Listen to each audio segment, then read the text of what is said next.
நபிகள் நாயகம் ஸல்லல்லாஹு அலைஹி வஸல்லம் அவர்களிடத்தில் 10 ஆண்டுகளுக்கு மேலாக பணிவிடை செய்த அனஸ் இப்னு மாலிக் ரலியல்லாஹு அன்ஹு அவர்கள் சொல்லுகிறார்கள், அல்லாஹ்வுடைய தூதர் ஸல்லல்லாஹு அலைஹி வஸல்லம் அவர்கள் உண்ணுகிற உணவுக்கான ரொட்டியினுடைய துண்டுகளை ஒருபோதும் தட்டில் வைத்து சாப்பிட்டதில்லை. ரசூலுல்லாஹ் அந்த உணவு சாப்பிட்றதுக்கு முன்னுக்கு ஒரு சுஃப்ரா மாதிரி ஒரு புடவையை விரிச்சுக்கிடுவாங்க. அந்த புடவையில் வச்சு தான் ரசூலுல்லாஹ் சாப்பிடுவாங்க. தட்டில் வைத்து உணவு உண்டதே கிடையாது. அல்லாஹ்வுடைய தூதர் ஸல்லல்லாஹு அலைஹி வஸல்லம் அவருடைய நிலை எப்படி இருந்தது, எப்படி இருந்திருக்கிறார்கள்? ஒரு மரத்தின் நிழலில் நிழலுக்காக நின்றுவிட்டு செல்லுகிற ஒரு பிரயாணிக்கும் அந்த மரத்துக்கும் என்ன தொடர்பு இருக்கிறதோ அதே தொடர்பு தான் எனக்கும் இந்த உலகத்துக்கும் இடையிலான தொடர்பு என்கிறார்கள்.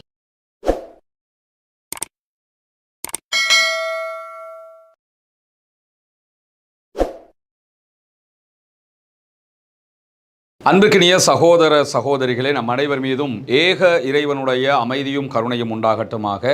அஸ்ஸலாமு அலைக்கும் வரஹ்மத்துல்லாஹி வபரகாத். தொடர்ச்சியாக புனிதமிக்க ரமதானுடைய இரவு தொழுகைகளை முடித்ததற்கு பிறகு நபிகள் நாயகம் ஸல்லல்லாஹு அலைஹி வஸல்லம் அவர்களை பற்றிய சில முக்கியமான தரவுகளை, செய்திகளை நம்ம தெரிஞ்சுக்கிட்டு வர்றோம். அந்த அடிப்படையில் அல்லாஹ்வுடைய தூதர் ஸல்லல்லாஹு அலைஹி வஸல்லம் அவருடைய அரண்மனை எப்படி இருந்தது, அல்லாஹ்வின் தூதர் ஸல்லல்லாஹு அலைஹி வஸல்லம் அவருடைய உணவு எப்படி இருந்தது, நபிகள் நாயகம் ஸல்லல்லாஹு அலைஹி வஸல்லம் அவர்களுடைய வீடு எப்படி இருந்தது, நபிகள் நாயகம் ஸல்லல்லாஹு அலைஹி வஸல்லம் அவருடைய ட்ரெஸ் கோட், ஆடை முறை எப்படி இருந்தது என்பதை பற்றியெல்லாம் நம்ம தொடர்ச்சியாக பார்த்துருக்கிறோம். இதை பார்ப்பதற்கான அடிப்படையை நம்ம சொல்லிட்டோம். காரணம் என்னன்னா, நபிகள் நாயகம் ஸல்லல்லாஹு அலைஹி வஸல்லம் அவர்கள் இறை தூதர், அதே போன்று ஒரு மாபெரும் சாம்ராஜ்யத்தின் தலைவராக, தளபதியாக, மாமன்னராக இருந்தவர்கள். எனவே ஒரு மாமன்னராக இருந்தவர் எப்படி இருந்திருப்பார், எப்படி இருந்திருக்க வேண்டும்.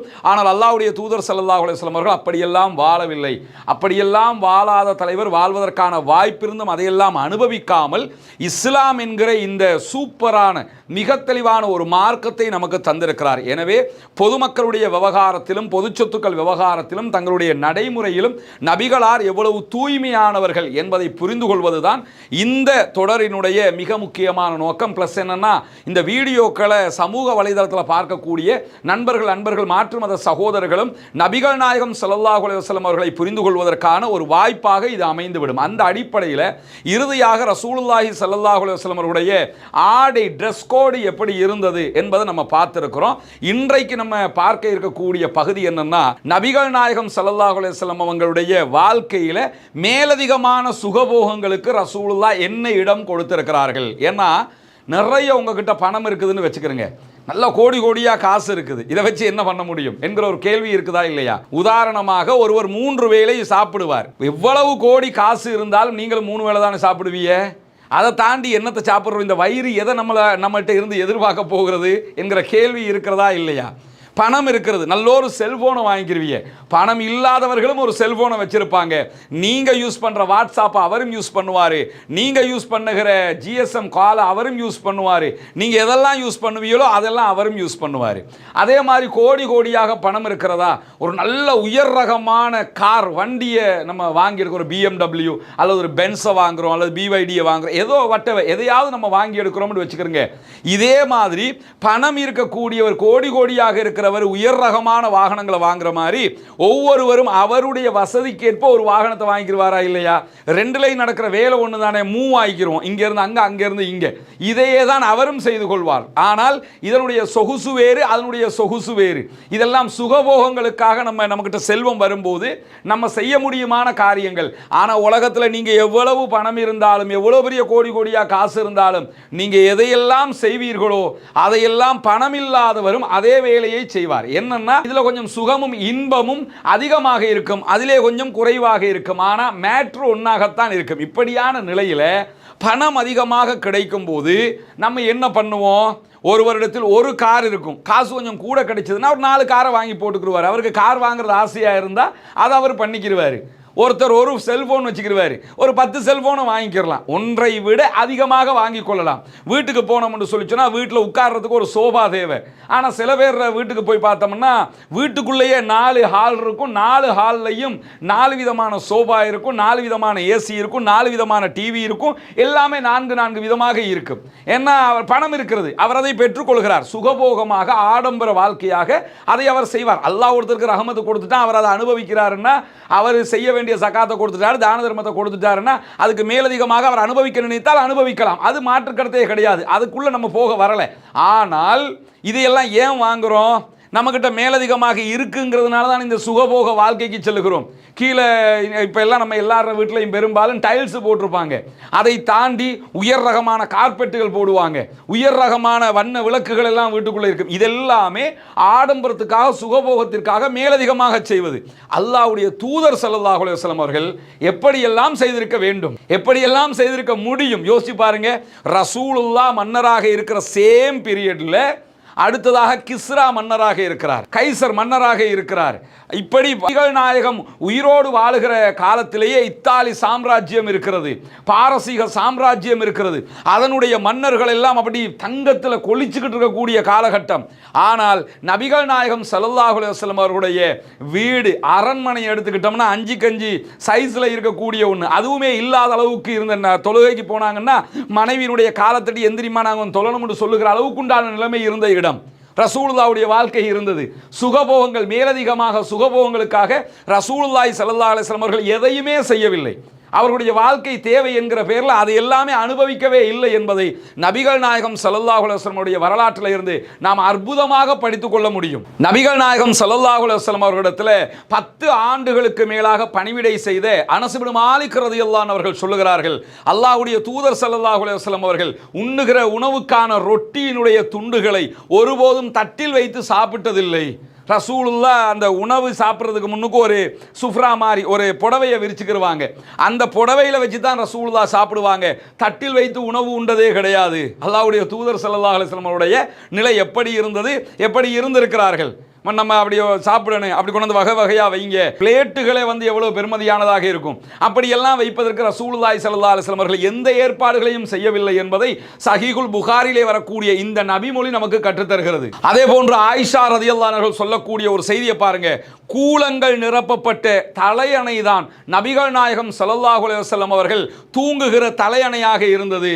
கூலம்னா சருகுகள், இந்த மர இலை குலைகள் இருக்குமா இல்லையா, அதையெல்லாம் போட்டு நறுக்கி அதுக்குள்ளே ஒரு தலையான மாதிரி பண்ணி வச்சுருப்பாங்க. அதைத்தான் தலைக்கு வச்சுக்கிட்டு ரசூலுல்லாஹ் தூங்குவாங்க என்கிறார்கள் ஆயிஷா ரலியல்லாஹு அன்ஹா அவர்கள். சஹீஹுல் புகாரிலே இந்த நபிமொழியும் பதிவு செய்யப்பட்டிருக்கிறது. நபிகள் நாயகம் ஸல்லல்லாஹு அலைஹி வஸல்லம் அவர்கள் தூங்குவதற்கு பயன்படுத்திய தலையணை எப்படி இருந்திருக்கிறது என்பதை புரிந்து கொள்ளுங்கள். மேலதிகமாக ஒரு சொகுசு வாழ்க்கையாக ரசூலுல்லாஹ் நினைத்திருந்தால் ஒரு பெருமதியான தலையணைகள் ஒரு 10, அப்படி சாயிரத்துக்கு 1, நிற்கிறதுக்கு 1, அப்படி சரிஞ்சிக்கிறதுக்கு 1, எவ்வளவு செய்திருக்கலாம். ஆனால் தான் தூங்குவதற்கு வைத்துக் கொண்டிருந்த தலையணையே இந்த நிலைமையில் தான் இருந்திருக்கிறது என்பதுதான் ஆச்சரியமானதாக இருக்கிறது. அப்துல்லா ரலியல்லாஹு அன்ஹு அவர்கள் சொல்லுகிறார்கள், நபிகள் நாயகம் ஸல்லல்லாஹு அலைஹி வஸல்லம் அவர்கள் ஒரு தூங்குகிற நேரத்தில் ஒரு ஈச்ச ஓலை பாயில தூங்குவாங்க.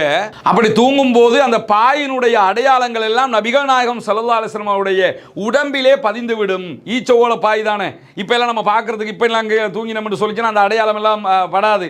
ஆனால் இது ஒரு 10 வருஷம் 20 வருஷத்துக்கு முன்னாடி போய் பார்த்தீங்கன்னா எங்கள் ஊர்களில் கிராமத்துகளில் என்ன நிலைமையாக இருக்கும்னு சொல்லி சொன்னால், அந்த பனையோலை பாயிலெல்லாம் தூங்கினாங்கன்னு சொல்லி சொன்னால் உடம்புல அப்படி அடையாளம் எல்லாம் பட்டிருக்கும். அப்படி தூங்கின அடையாளத்தை பார்க்க முடியும். இது மாதிரி ரசூலுல்லாஹி ஸல்லல்லாஹு அலைஹி வஸல்லம் அவர்கள் ஈச்ச ஓலை பாயில தூங்குவாங்க. அவங்க எந்திரிச்சு வரும்போது உடம்புல அடையாளம் பட்டிருக்கும். அப்பொழுது நாங்கள் நபிகள் நாயகத்தில் கேட்டோம், யா ரசூலல்லாஹ், உங்களுக்கு நாங்கள் இந்த பாய்க்கு மேல் அப்படி விரிச்சுக்கிறதுக்காக ஒரு புடவை ஒன்று நாங்கள் ரெடி பண்ணி தந்துடுறோமே, கொஞ்சம் உங்களுக்கு ஒரு அளவுக்கு ரிலாக்ஸாக தூங்கலாமா இல்லையா என்று கேட்கும்போது அல்லாஹ்வுடைய தூதர் ஸல்லல்லாஹு அலைஹி வஸல்லம் அவர்கள் சொல்கிறார்கள், எனக்கும் இந்த உலகத்திற்குமான தொடர்பு என்னப்பா, ஒரு மரத்தின் நிழலில் நிழலுக்காக நின்றுவிட்டு செல்லுகிற ஒரு பிரயாணிக்கும் அந்த மரத்துக்கும் என்ன தொடர்பு இருக்கிறதோ அதே தொடர்பு தான் எனக்கும் இந்த உலகத்துக்கும் இடையிலான தொடர்பு என்கிறார்கள். சுபஹானல்லாஹ், எப்படியான ஒரு உதாரணம்ங்கிறத பாருங்க. ஒரு பயணம் போகிறோம், கடுமையான ஹீட்டாக இருக்குது, ஒரு மரத்துக்கு கீழே கொஞ்சம் ஒதுங்கி நின்றுக்குருவோம், கொஞ்சம் நிழலில் நின்றுட்டு அப்படி போய்க்கிடுவோம் அப்படின்னு போய் நிற்போம்ல. அப்படி நிற்கும் போது அந்த மரத்துக்கு நமக்கு என்ன தொடர்புக்கு? நம்ம மரமாது, நம்ம சொந்த மரமாது, நம்ம பணம் கொடுத்து வாங்கிட்டோமா, நமக்கும் அதுக்கு ஏதாவது தொடர்பு இருக்குதா? ஒன்றும் கிடையாது. போகிற வழியில் நிழலுக்காக நம்ம நின்றோம், அவ்வளவுதான்.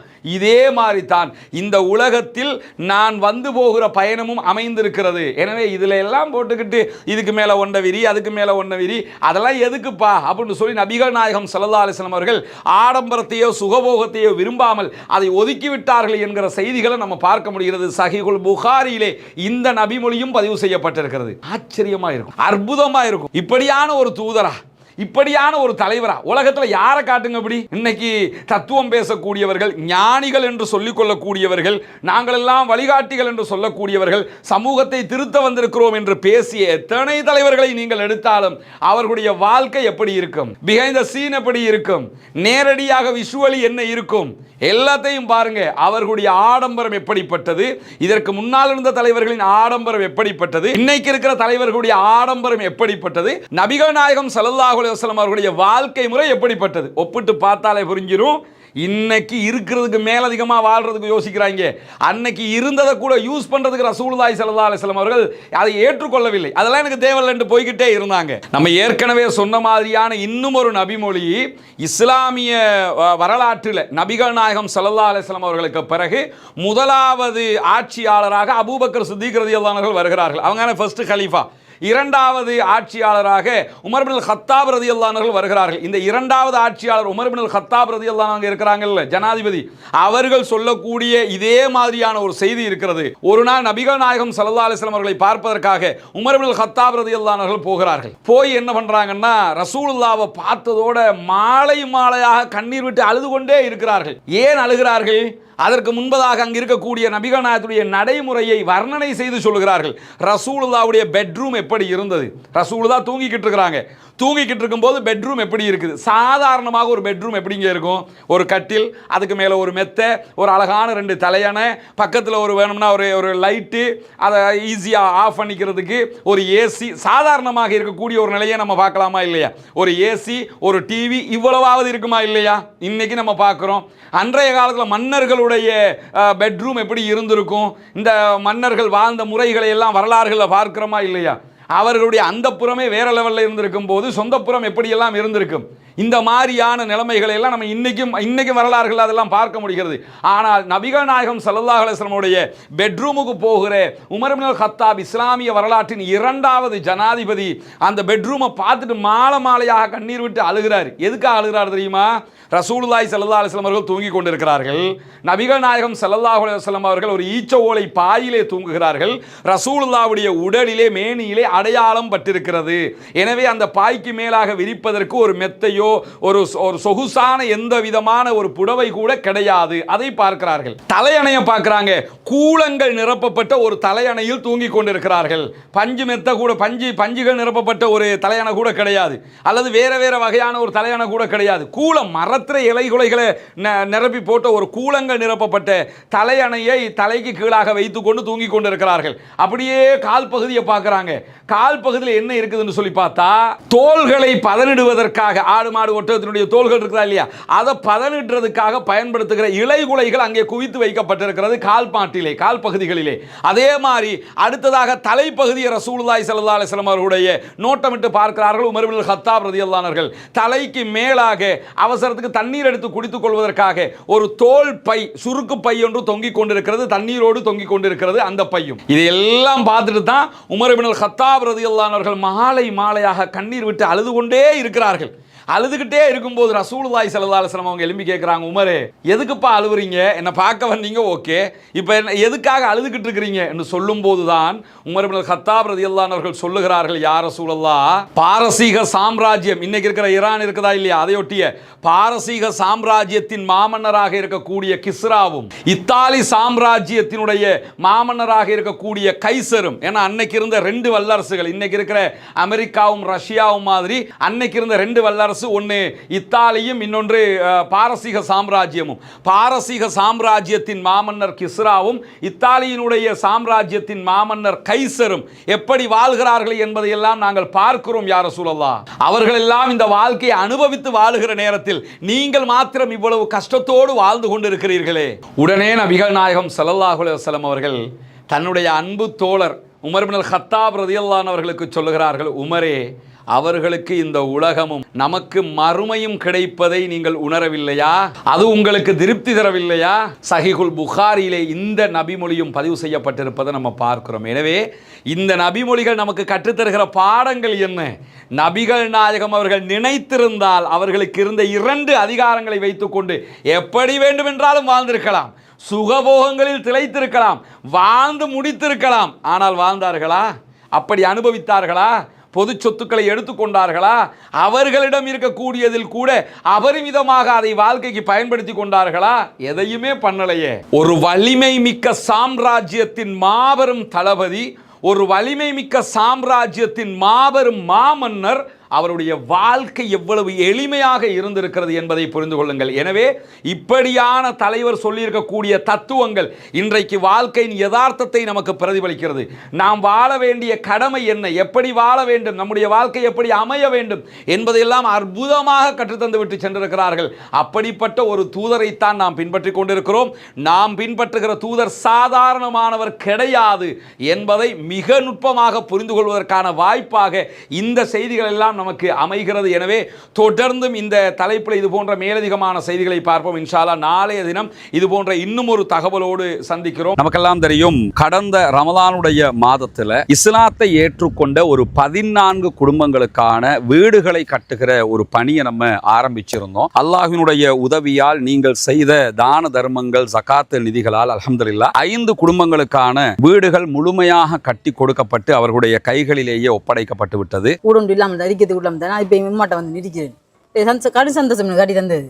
இது உங்களோட வீடு. இனி ஃபௌமி வேலை நடக்குதாண்டெல்லாம் பார்க்குற மடர் வேலையெல்லாம் முடிச்சுட்டு வந்தாங்க. சரிதானே? உங்களுக்கு எப்படிமா? சந்தோஷமா? நிறைய பேருக்கு உதவி செஞ்சிருக்கிறாங்க. அவங்களுக்கு என்ன சொல்ல நினைக்கிறீங்க? துவா செய்யுங்க. சரியா? தொழுகை, நோன்பு அதுகளை எல்லாம் ரொம்ப கடைப்பிடிச்சு கொள்ளணும். மார்க்க விஷயங்கள் தானே. அல்லாட்ட நம்ம உலகத்துக்கு எங்களால் முடிஞ்சதை நாங்கள் செஞ்சிட்டோம். மறுமைக்கு நீங்கள் தான் தேடிக்கொள்ளணும். சரிதானே? இந்த வீடு கட்டி முடிஞ்சதோட நாங்கள் வர்றோம். அவங்களோட மனைவி வந்துட்டாங்க வீட்டுக்கு. கேட்கும்போது என்ன சொன்னாருண்டா, நான் இதுக்குத்தான் நினைப்பேன், அந்த வீடு நீங்கள் கட்டி தந்துட்டீங்க, எனவே நாங்கள் இனி சந்தோஷமாக இருப்போம். என் பிள்ளைகள் இப்போ நிம்மதியாக பழக்கக்கூடிய அளவுக்கு நிம்மதியாரி அல்லாஹ் அவங்களோட எண்ணங்களை பேசாக்குவான் இன்ஷா அல்லாஹ். ரொம்ப மகிழ்ச்சியான தருணங்களாக அந்த தருணங்கள் இருந்தது. காரணம் என்னன்னா, இஸ்லாத்தை புனிதமிக்க வாழ்க்கை நெறியாக அவர்கள் ஏற்றுக்கொண்டிருக்கிறார்கள். ஏற்றுக்கொண்டவர்களுக்கு ஒரு வாய்ப்பாக அவர்களுடைய வறுமை நிலையை போக்கும் விதமாக இந்த சந்தர்ப்பம் அமைந்திருந்தது. அந்த அடிப்படையில் மீதமுள்ள 9 குடும்பங்களுக்கான வீடுகளை கட்ட வேண்டிய தேவை நமக்கு இருக்கிறது. நம்ம ஒட்டுமொத்தமாக கோடிக்கணக்கில் காசை கொண்டு வந்து வச்சு இந்த பணிகளை பண்றது இல்லைங்கிறது உங்களுக்கு தெரியும். நம்முடைய வீடியோவை பார்க்கக்கூடிய மக்களுக்கு கன்வே பண்றோம். அந்த மக்கள் தரக்கூடிய பொருளாதாரத்தை கொண்டுதான் இந்த வேலைகளை நம்ம செஞ்சுக்கிட்டு இருக்கிறோம். குறிப்பாக இந்த பணிகளுக்காக 100 ரூபாய், 200 ரூபாய், 500 ரூபாய், 1000 ரூபாய் என்று சின்ன சின்ன தொகைகளை கூட தந்து உதவிய பெருமனது கொண்ட சகோதர சகோதரிகளை நம்ம பார்த்திருக்கிறோம். அதே மாதிரி லட்சங்களில் உதவி செய்த சகோதர சகோதரிகளையும் பார்த்திருக்கிறோம். ஒவ்வொருத்தருக்கு எவ்வளவு முடியுமோ அந்த அடிப்படையில் நமக்கு அதை தந்து உதவி இருக்கிறார்கள். அதன் அடிப்படையில் தான் 5 வீடுகள் கம்ப்ளீட்டடாக நம்ம கட்டி கொடுத்திருக்கிறோம் அல்ஹம்துலில்லாஹ். இப்போது நம்ம இருக்கக்கூடிய இந்த பகுதிகளில் 4 வீடுகள் கட்டுவதற்குரிய ஏற்பாடு நடந்து கொண்டிருக்கிறது. 2 வீடுகளுக்கான அத்திவாரம் போட்டிருக்கிறோம். இந்த அத்திவாரம் தித்வா புயல் வர்றதுக்கு முன்னாடி போட்டது. புயல் வந்ததோடு அந்த புயல் பணிகள், அந்த வேலைகளால் நமக்கு இதெல்லாம் நிறுத்தி இருந்தோம். அதனால தான் நம்ம விளம்பரங்களும் அது தொடர்பாக எங்கேயுமே போடலை. தற்போது புனிதமிக்க ரமலானுடைய மாதத்தை அடைந்திருக்கிறோம். நபிகள் நாயகம் ஸல்லல்லாஹு அலைஹி வஸல்லம் அவர்கள் காற்றை விட வேகமாக ரமலானிலே தர்மங்களை செய்வார்கள், தான தர்மங்களை அள்ளி கொடுப்பார்கள் என்கிற நபிமொழிகளை சஹீஹுல் புகாரி, முஸ்லிம் உள்ளிட்ட நபிமொழி கிரந்தங்களில் நம்ம பார்க்குறோம். ஏன்னா அவ்வளவு அதிகமாக ரசூலுல்லாஹ் தான தர்மங்களை செய்து கிடைக்கிறதையெல்லாம் கொடுத்து நன்மைகளை சேகரித்துக் கொள்வார்கள். அதே நேரத்தில் அல்லாஹு தாலா திருமறை குர்ஆனில் ஜகாத்து பெறுகிற கூட்டத்தினரை பற்றி 8 கூட்டத்தினருக்கு நீங்கள் ஜகாத்து வழங்க முடியும் என்று சொல்லும்போது அதிலே ஒரு கூட்டத்தினராக முஅல்லஃபத்துல் குலூப், இஸ்லாத்தின் பால் உள்ளங்கள் ஈர்க்கப்படுகிறவர்கள் என்கிற ஒரு பிரிவினரையும் நமக்கு காட்டி தருகிறான். எனவே இஸ்லாத்தை ஏற்றுக்கொள்ளுகிற சகோதரர்களுக்காக ஜகாத்து நிதிகளை கொடுக்க வேண்டியது கடமையாக இருக்கிறது. ரமலானுடைய காலத்திலே ஜகாத்துகளை கணக்கு பார்த்து ஏழை எளிய மக்களுக்கு கொடுக்குகிற சகோதரர்கள் இந்த பணிக்காகவும் ஒரு போர்ஷனை ஒதுக்குங்க. உங்களால் முடிஞ்ச ஒரு தொகையை முன்னால் தெரிகிற நம்முடைய ஹியூமனிஸ்ட் பீப்புள் ஆர்கனைசேஷன் என்கிற ஆர்கனைசேஷன் அக்கௌண்ட்டுக்கு நீங்கள் வைப்பிலிட முடியும். அதே நேரத்தில் வெளிநாடுகளில் இருக்கக்கூடிய சகோதரர்கள் இந்த குறித்த அக்கௌண்ட்டுக்கு வைப்பிலிட முடியாது என்று சொல்லுகிற போது அதில் முன்னாடி தெரிகிற என்னுடைய வாட்ஸ்அப் நம்பருக்கு நீங்கள் தொடர்பு கொள்ள முடியும். உங்களுக்கு எப்படி நீங்கள் பணம் அனுப்பணும் என்கிற வழிமுறைகளை நம்ம லீகலாக சொல்லித் தருவதற்கு கடமைப்பட்டிருக்கிறோம். எனவே நாமே ஆரம்பித்த பணி நாமே முடிக்க வேண்டும் வேண்டும் என்கிற அடிப்படையில் நம்ம அத்தனை பேரும் சேர்ந்து 1000 ரூபா 2000 ரூபா லட்சங்கள் என்று எது நம்மளால் முடியுமோ அதை போட்டு இன்னும் ஒரு 9 வீடுகள் கட்டி முடிக்க வேண்டி இருக்கிறது. இந்த பணியில் அத்தனை பேரும் இணைந்து கொள்ளுங்கள். உங்களுடைய ஜகாத்து தான தர்மங்களை ரமலானுடைய காலத்திலே இதற்காக வழங்குங்கள். வாரி வழங்குகிற போது நாளை மறுமையிலே அல்லாஹு தஆலா உயர்தரமான ஜன்னத்துல் ஃபிர்தௌஸிலே உங்களுக்கான அழகான ஒரு வீட்டை தருவதற்கு காத்து கொண்டிருக்கிறான். ஏழை எளிய மக்களுக்காக உழைப்போம், அவர்களுக்காக கொடுப்போம். நாளை மறுமையில் நிரப்பமான கூலிகளை பெற்றுக்கொள்வோம்.